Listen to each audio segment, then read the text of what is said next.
اوس د پروګرام په دې برخه کې ښاغلی انجینر فرید الله ساقي ته بلنه ورکول کېږي چې سټیج ته راشي او په خپلو خبرو زموږ د نننۍ غونډې ته ښکلا ور وبخي. ښاغلی فرید الله ساقي. بسم الله الرحمن الرحیم. ډېر قدرمنو مشرانو، همزولو، کشرانو، السلام علیکم ورحمت الله وبرکاتو. زه به دومره ووایم چې د خپلې کورنۍ چې البته ورونه مې ناست دي، خوریونه مې ناست دي، ټول کور کلي وروڼه راسره ناست دي، د دوی په استازیتوب د افغانانو د کلتوري ټولنې چې البته په میشنش کې موقعیت لري او دلته یې بنسټ ایښودل شوی دی، د زړه د کومې مننه وکړم چې موږ ته یې بلنه راکړه او په دې شاندار مراسمو کې زموږ زوی هم دلته ځان سره شریک و. دونه به ووایم چې تراب صاحب واقعا یو شخصیت دی، دا یو لیکوال دی. البته د ټولې هلې ځلې دا به داسې سړی ووایي چې دا یوه جاریه صدقه ده. تراب صاحب ته د خدای عمر ورکړي او ماشاءالله ځوان دی، نو دا به ډېرې لیکنې موږ ته وکړي، دا به ډېر موږ ته میراث پرېږدي او دا به هغه میراث وي چې انشاءالله قرنونه کلونه لسګونه کلونه به شاته نسل به په دې باندې افتخار وکړي، ویاړ به وکړي. د داسې خلکو ستاینغونډې جوړول دا په موږ ټولو باندې حق دی، دا حقدار دی، دا زموږ ستوري دي. همدوی دی چې موږ ته کلتور لکه دوی په شان موږ ته کلتور په میراث راپاتې شوی، موږ بل چا ته په میراث پرېږدو. د دې په څنګ کې عابد صاحب هم واقعا یو ډېر خدمتګار انسان دی، په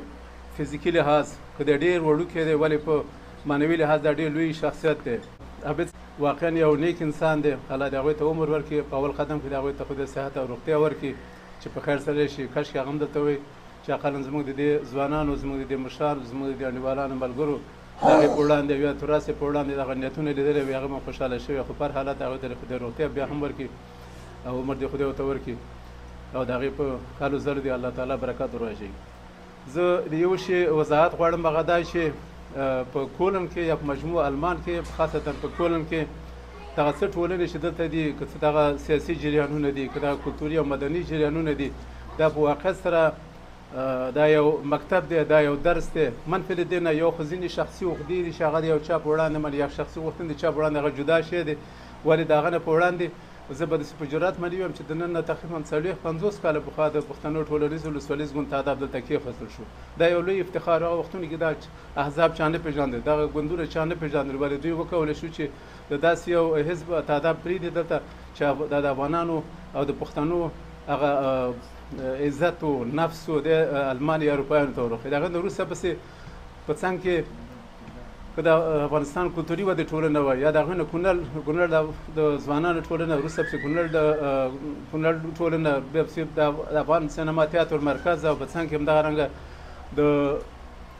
میشنیش د افغانانو کلتوري ټولنه او یا دې ته ورته نورې ټولنې چې رامنځته شوي دي، دا واقعا په یو سرسپردګۍ سره جوړې شوي دي، دا په یو دغه جوړې شوي دي،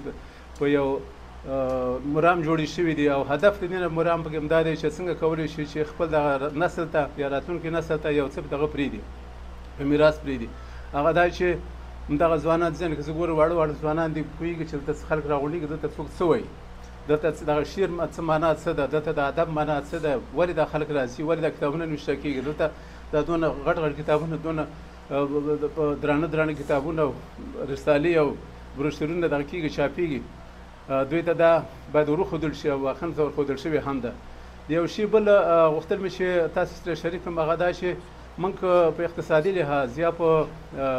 امنیتي لحاظ موږ دلته ارام ژوند لرو، ولې زموږ ژوند دلته تقریبا نیمګړی دی. نیمګړی داسې چې په وطن کې ژوند ډېر ساده و، ډېر ته څه ته نه متوجه کړو، ځکه چې ځوانان چې به راغټ شو په دې کور کلي کې، هغه خپله دا کور کلی دې دپاره د یو معلم حیثیت درلود، ډېر څه یې دا کو د کور کلي نه زده کول،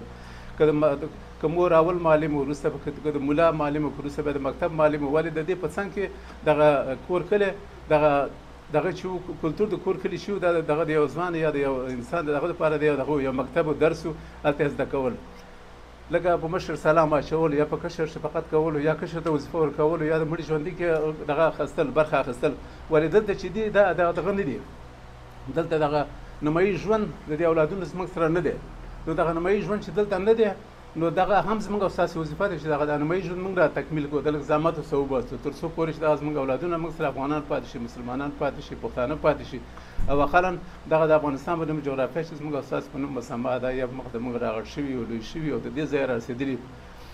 دا به د هغوی ته یو عکس یو تصویر د هغې مخ ته همیشه کېښودل شي. ډېره مننه کور مدان د حوصلې نه او دا غونډه واقعا زه ډېر مثبت ارزیابي کوم کور مدان ستاسو د نړۍ مننه د انجینر صاحب فرید الله صافي نه